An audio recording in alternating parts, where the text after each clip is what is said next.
శ్రీమాత్రే నమః. శ్రీ గురుభ్యో నమః. మనకి జ్యోతిష శాస్త్రంలో 72 రాజయోగాలు, మహారాజయోగాలు, యోగాలు ఇలాంటివి 72 ఉన్నాయి.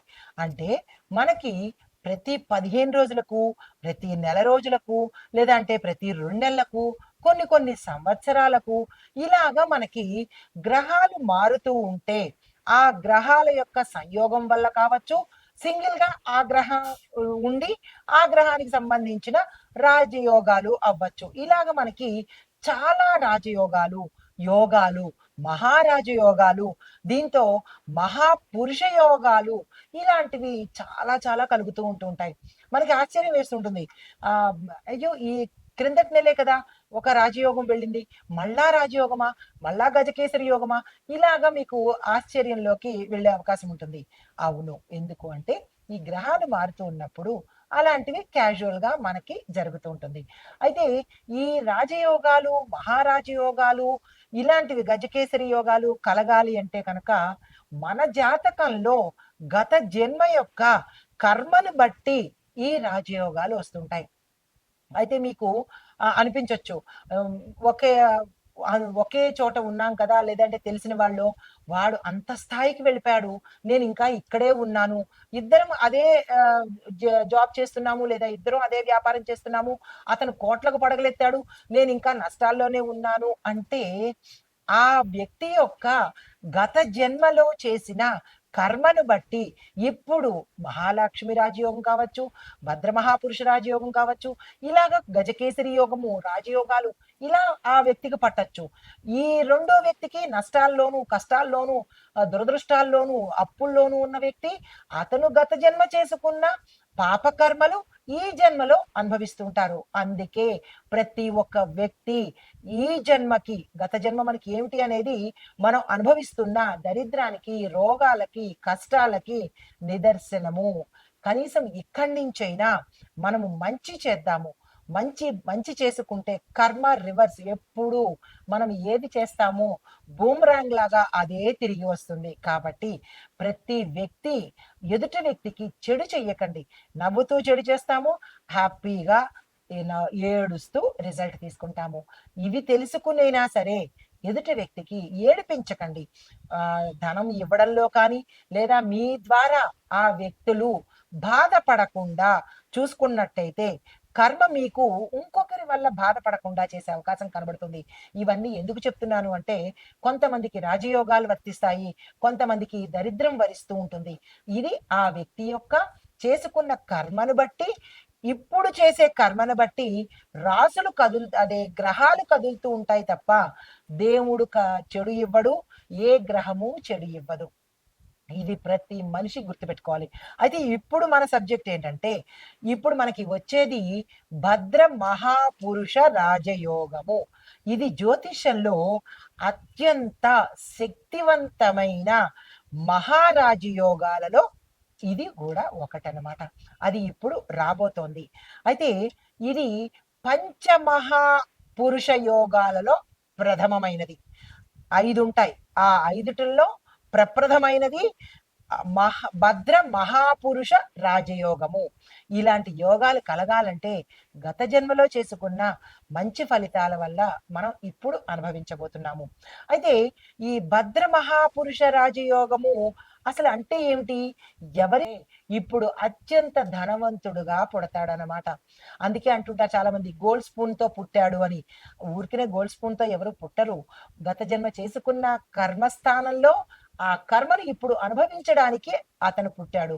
గత జన్మలో చెడు చేసిన వాడు ఈ జన్మలో ఆ చెడు చెయ్యడం కోసము పుడతాడనమాట. కాబట్టి తెలిసి గాని, తెలియక గాని ఎవ్వరికీ మీ వల్ల అపకారం అయితే జరగకుండా చూసుకోండి. కనీసం ఇప్పటినుంచైనా మంచి కర్మలు చేస్తే మంచి అనుభవించే అవకాశం కనబడుతోంది. అయితే ఈ బుధుడు ఈ స్థానాల్లో సంచారం చేస్తూ ఉండడం వల్ల స్వరాశిలో అంటే తన సొంత రాశిలో ఉచ్చ స్థితిలో ఉంటాడు. దాంతో అలాంటప్పుడు ఈ రాజయోగం ఏర్పడుతుంది. అయితే మరొకటి ఏంటంటే ఈ యోగం ఉన్న జనులు అంటే ఎవరికైతే మనుషులకి ఈ యోగం ఉంటుందో వాళ్ళు డాక్టర్స్ గాను, మేధావులు గాను, అంటే స్కాలర్స్ అన్నమాట. స్కాలర్స్ గాను, రాజకీయ నేతలు గాను, రైటర్స్ గాను ఉండబోతుంటారు. అంటే బుధుడి యొక్క మంచి స్థితిలో వీళ్ళు ఉండబోతున్నారు. అయితే వ్యాపారంలో కూడా ఇందాక నేను చెప్పినట్టు వాళ్ళు విపరీతమైన లాభాలు గడిస్తున్నారు అంటే ఇది కారణాలు వెనకాల. తరువాత మూడవ అంశం ఏంటంటే ధనములోను, విద్యలోను, బుద్ధిలోను, రాజకీయ నైపుణ్యంలోను మరియు కమ్యూనికేషన్‌లో నైపుణ్యము ఈ బుధుడు ఈ మహారాజ యోగంలో ఇవ్వబోతున్నాడు. అయితే ఇవి ఏ రాశులకి ఏర్పడతాయి అనే విషయాన్ని చూసినట్టయితే బుధుడు తన స్వంత రాశి అనగా మిథునము, అది స్వరాశి అన్నమాట అతనిది. తర్వాత కన్య, ఈ 2 అతని సొంత ఇళ్ళు, సొంత రాశులు అనమాట. ఆ రాశుల్లో ఉండే వాళ్ళకి ఈ యోగాలు పడేటట్టుగా గోచరిస్తోంది. అయితే బుధుడు కన్య రాశిలో ఉచ్చ స్థితిలో ఉన్నాడు. ఈ రెండిళ్ళు అతనివే అయినప్పటికీ కన్య రాశిలో హై రేంజ్ లో ఉన్నాడనమాట. కాబట్టి వీళ్ళకు 10% ఎక్కువగా మంచి ఫలితాలు ఇవ్వబోతుంటాడు. అయితే ఇటువంటి బుధుడు లగ్న స్థానము, 4వ స్థానము, 7వ స్థానము, 10వ స్థానంలో సంచరిస్తున్నప్పుడు ఈ భద్ర వాళ్ళకి భద్ర మహాపురుష రాజయోగం ఏర్పడుతుంది. అయితే సూర్యుడు కూడా కన్యలో ఉన్నాడనుకోండి, ఇంకా విశేషంగా ఉంటుంది. కొంతమందికి స్థానచలనాలు మారుతుంటాయిగా, ప్రతి నెల మారుతుంటాడు కాబట్టి ఆ ఉంటాయి. అయితే సెప్టెంబర్ 17 నుంచి, అంటే గుర్తుపెట్టుకోండి, ఎప్పుడు సెప్టెంబర్ 17 నుంచి అక్టోబర్ 17, 2025 వరకు ఈ భద్ర మహాపురుష రాజయోగం ఏర్పడుతూ ఉంటుంది. అంటే అంతవరకు ఈ రాశులకి ఇలాంటి రాజయోగం ఏర్పడుతోంది. అయితే ఏ ఏ రాశులకు ఎలా ఉండబోతోంది అంటే కనుక సూర్యుడు కన్యలో సంచరిస్తున్నాడు ఉచ్చ స్థితిలో, బుధుడు కన్యలో ఉచ్చ స్థితిలో భద్రయోగంలో సంచారం చేస్తున్నాడు, శుక్రుడు సింహంలోకు మళ్ళా కన్యలోను ట్రాన్స్ఫర్స్ అవుతూ ఉంటాడు, చంద్రుడు కూడా మారుతూ ఉంటాడు, ప్రతి 2.5 రోజులకు ఒక్కొక్కసారి చంద్రుడు మారుతూ ఉంటాడు, కుజుడు కుంభంలో స్థిరంగా ఉన్నాడు, గురుడు వృషభంలో స్థిరంగా కూర్చున్నాడు, శని కుంభంలో స్వగృహంలో తన సొంత ఇంట్లో ఉన్నాడు, రాహువు తులారాశిలోను, కేతువు మేషరాశిలోను ఇప్పటికీ సంచారం చేస్తున్నారనమాట. అయితే ఈ యోగం వల్ల దేశ కాలమాన పరిస్థితి, వాతావరణము, ఆర్థికము, న్యాయ వ్యవస్థ, సామాజికంగా, వ్యక్తిగతంగా ఎలా ఉండబోతోంది అనే అంశాలను ఒక్కొక్కటిగా చెప్తాను, జాగ్రత్తగా వినండి. అయితే ఆర్థికంగా మొదటిగా ఆర్థిక రంగంలో ఎలా ఉంటుందంటే మార్కెట్లో స్థిరంగా ఉంటుంది రేటు, కమ్యూనికేషన్ రంగంలో డెవలప్మెంట్ కనబడుతుంది, మార్కెట్లో స్టేబుల్ గా, మేధస్సుతో కూడిన, అంటే ఎవరికైతే ఇంటెలిజెన్స్ తెలివితేటలు ఉన్నాయో ఆ నాయకులు తప్పనిసరిగా ఎదుగుతారు, ముఖ్యమైన నేతల యొక్క ప్రసంగాలు దేశవ్యాప్తంగా ఆదరణ పొందుతాయి. ఆ మహానుభావుడు ఇలా చెప్పాడు, ఆ మహానుభావుడు ఇలా చెప్పాడు అని ఆదరణ పొందే అవకాశం కనబడుతోంది. తరువాత కొత్త విధానాలకు ప్రజల నుంచి ఇప్పుడు మన నాయకులు ప్రవేశపెట్టే విధానాలు ఏవైతే ఉన్నాయో ప్రజల నుంచి మంచి స్పందన, గుడ్ రియాక్షన్ కనబడుతుంది. తరువాత ఇంకా మూడవది చూసుకున్నట్టయితే విద్యా శాస్త్ర పరిశోధన చూసుకున్నట్టయితే కనుక విద్యా వ్యవస్థలో కొత్త కొత్త అంశాలు యాడ్ అవుతుంటాయి, విద్యా విధానమే టోటల్ గా మారిపోతుంది. తర్వాత పరిశోధకులకు, అంటే రీసెర్చ్ చేసే వాళ్లకు నిధులు, విదేశీ సహకారము ఎక్కువగా పెరుగుతూ ఉంటుంది. అంటే మీరు రీసెర్చ్ చేయాలంటే డబ్బుతో కూడుకున్న పనే కదా, దానికి మీరు డబ్బులు ఎవరిస్తారు అంటే విదేశాల నుంచి మనకి ఫండింగ్స్ రావడము, పెట్టుబడులు పెట్టడము జరిగే అవకాశం ఉంది. ఇంకా ఆరోగ్యము, వైద్య రంగం గురించి చూసినట్టయితే కొత్త కొత్త ఔషధాలు కనుక్కుంటారు, దీంతో పాటు టెక్నాలజీ కూడా మనకి చక్కగా అందుబాటులోకి వస్తుంది. తర్వాత సైన్స్ బెస్ట్ మానసిక ఆరోగ్య విధానాలు ప్రోత్సహించబడతాయి. అంటే ఎలాంటివంటే ఎక్కువగా చాలా మంది మానసిక రోగులు ఎక్కువైపోతున్నారు, ప్రతి రోజుకి వాళ్ళ రేషియో పెరిగిపోతుంది. ప్రతిదానికి డిప్రెషనే, అనుకున్న పని అవ్వకపోతే డిప్రెషను, చేసింది దగ్గరికి రాకపోతే డిప్రెషను, ఆలస్యాన్ని తట్టుకోలేక డిప్రెషను, ఇలాగా చూడగా చూడగా మనకి ఎలా ఉందంటే ఈ మానసిక రోగులే ప్రపంచంలో ఎక్కువైపోయేటట్టుగా గోచరిస్తోంది. మరి దాన్ని కంట్రోల్ చేయాలంటే దానికి సంబంధించిన విద్యా విధానము లేదా వైద్య విధానము ఎప్పటికప్పుడు మారుతూ ఉండాలి. తరువాత ఇవి ఈ రంగాల మీద ప్రభావం చూపిస్తోంది. అయితే ఇది ఎవరికి మంచి ఫలితాలు ఇస్తుంది, ఏ రాశి వాళ్ళకి మంచి ఫలితాలు ఇస్తోంది అనేది కూడా మీకు చెప్పేస్తాను.